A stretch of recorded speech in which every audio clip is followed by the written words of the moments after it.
चंदनपुर गांव में टुनटुनी चिड़िया अपने 2 बच्चों के साथ रहा करती थी।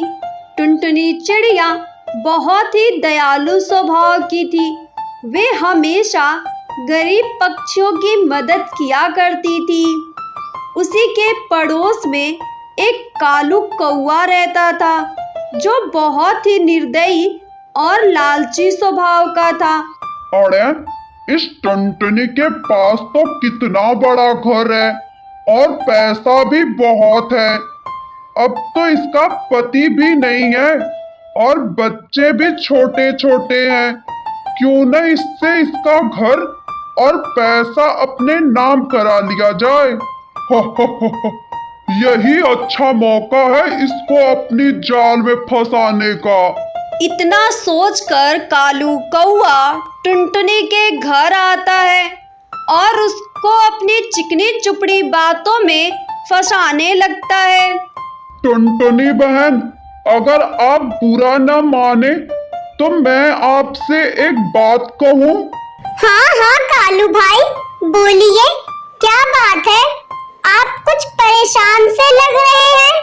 टुनटुनी बहन, आपको तो पता है ना मेरा घर कितना खराब हो गया है। तो जब तक मेरा घर ठीक नहीं हो जाता तब तक मैं आपके घर में रुक सकता हूँ। बस 2-4 दिनों की बात है, उसके बाद मेरा घर सही हो जाएगा। हाँ कालू भाई, ये भी कोई पूछने वाली बात है। जब तक आपका घर ठीक नहीं हो जाता आप यहाँ पे रुक सकते हैं। टुनटुनी बहन, आपका बहुत बहुत धन्यवाद। सच में आप बहुत ही अच्छी चिड़िया हैं। नहीं तो इस जमाने में कौन किसको अपने घर में रहने देता है। अरे कालू भाई, इसमें धन्यवाद की क्या बात है? आखिर पड़ोसी ही पड़ोसी के काम नहीं आएगा तो कौन आएगा? उसके बाद कालू कौवा टुनटुनी के घर में रहने लगता है और टुनटुनी चिड़िया अपने दोनों बच्चों के साथ एक छोटे से घोंसले में रहने लगती है। ऐसे ही कुछ दिन बीत जाता है। तब टुनटुनी चिड़िया कालू कौवे के पास आती है और उससे कहती है, कालू भाई, आप कब अपने घर जाएंगे? अब तो आपका घर भी ठीक हो गया है। वो क्या है ना भाई कि मेरे बच्चे थोड़े बड़े हो गए हैं। अब वो छोटे से घोंसले में नहीं रह पा रहे। अरे टुनटुनी, तुम कैसी बातें कर रही हो? मैंने तो तुमसे तुम्हारा घर खरीद लिया था ना, और मैंने इसके बदले तुम्हें पैसे भी दिए थे। मैंने तुम्हारे बच्चों का मुंह देख के अपने घर में रखा था। अब तुम्हें अपने घर में नहीं रख सकता। चलो निकलो मेरे घर से। उसके बाद टुनटुनी चिड़िया अपने दोनों बच्चों के साथ जंगल के राजा चंदू सेठ के पास जाती है। राजा साहब, कालू कौवे ने धोखे से मेरा घर मुझसे छीन लिया है। वो मेरे घर में रहने के लिए आया था और धोखे से उसने मेरा घर अपने नाम करा लिया। अब मैं कहाँ जाऊँ राजा साहब? ठीक है टुनटुनी, तुम परेशान ना हो। मैं कल सुबह होते ही कालू कौवे के पास जाऊंगा और उससे तुम्हारे घर के बारे में बात करूंगा। सुबह होते ही चंदू सेठ कालू कौवे को अपने पास बुला लेता है। क्यों रे कालू, तूने टुनटुनी का घर क्यों कब्जा किया है? उसे जल्दी से खाली कर। नहीं नहीं सेठ जी, मैंने धोखे से टुनटुनी का घर अपने नाम नहीं कराया है। मैंने उसके बदले उसे पैसे दिए हैं। आपको विश्वास न हो तो आप टुनटुनी से पूछ सकते हैं। क्या रे टुनटुनी, कालू जो बोल रहा है वो क्या सही है? तूने उससे पैसे लिए हैं? नहीं नहीं सेठ जी, मैंने जो इससे पैसे लिए थे वो मैंने इसको वापस कर दिए थे। अब मेरे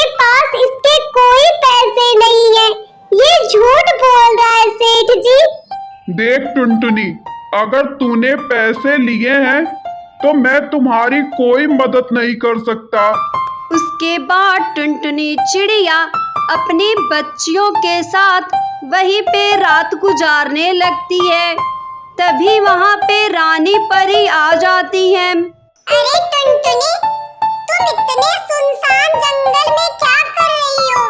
यहाँ बहुत से खतरनाक जानवर रहते हैं और तुम्हारी बच्चियाँ भी बहुत छोटी छोटी हैं। रानी जी, मैं आपको क्या बताऊं? वो कालू कौवा धोखे से मेरा घर अपने नाम करा लिया। अच्छा अच्छा ठीक है टुनटुनी, तुम रो मत।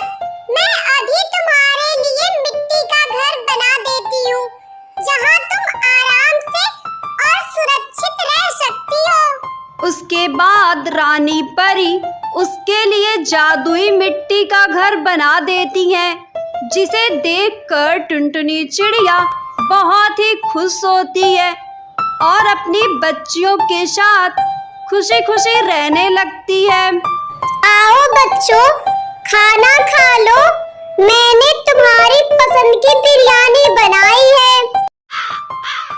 सुंदरवन के जंगल में टुनटुनी चिड़िया अपने पति टुन्नू चिड़ा और एक छोटी सी बेटी पिंकी चिड़िया के साथ रहा करती थी। ऐसे ही एक दिन टुन्नू चिड़ा मीनू नाम की एक चिड़िया से शादी कर लेता है और उसे अपने घर ले आता है। टुन्नू जी, ये कौन है? ये मेरी पत्नी मीनू है। अब तेरा इस घर में कोई काम नहीं। एक तो तू दहेज भी कम लाई, ऊपर से मैंने तुझसे एक बेटा मांगा था और तूने एक बेटी को जन्म दिया। अब निकल जा मेरे घर से। टुन्नू जी, ये आप कैसी बातें बोल रहे हैं? मैं अपनी छोटी सी बेटी को लेकर कहाँ जाऊंगी? टुन्नू जी, अगर हमसे कोई गलती हो गई है तो प्लीज हमें माफ कर दीजिए। अरे करमजली, कहीं जाके मर।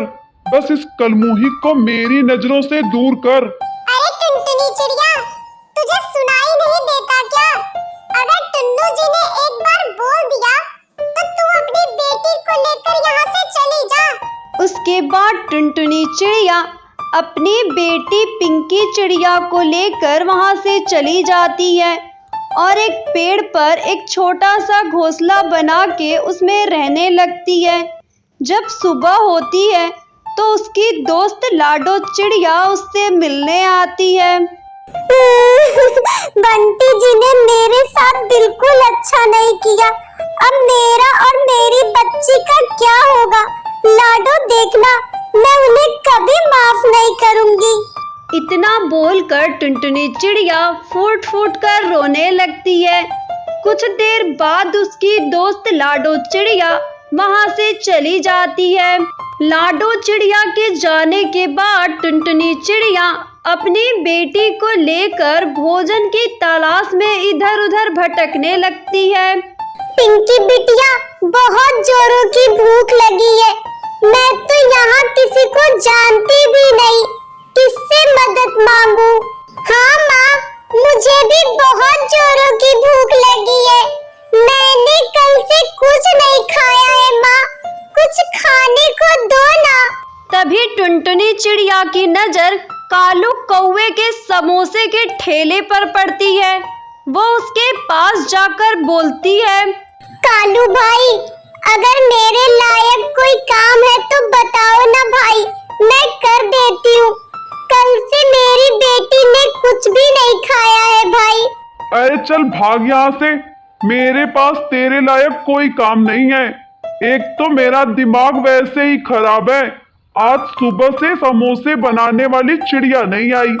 क्या तुझे समोसे बनाने आते हैं? आते हैं तो मुझे 40 समोसे बनाकर दे। ठीक है भाई, मैं अभी आपके समोसे बनाकर देती हूँ।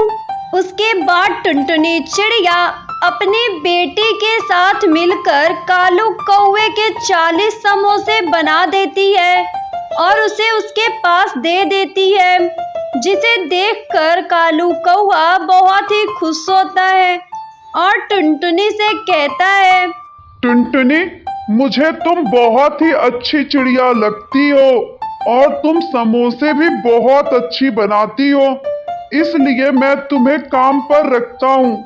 कल से तुम दुकान पर समोसे बनाया करना और एक समोसे के 1 रुपए मैं तुम्हें दूंगा। और हाँ बहन, ये कुछ समोसे रखो, इसे अपनी बेटी को खिला देना। उसके बाद टुनटुनी चिड़िया हर रोज कालू कौवे की दुकान पर जाकर समोसे बनाया करती और उसे जब भी टाइम मिलता वो आस पड़ोस के जंगलों में जाकर समोसे का ठेला लगाया करती थी। धीरे धीरे टुनटुनी चिड़िया का जीवन सुधरने लगता है और वह अपनी बेटी के साथ खुशी खुशी अपनी जिंदगी बिताने लगती है।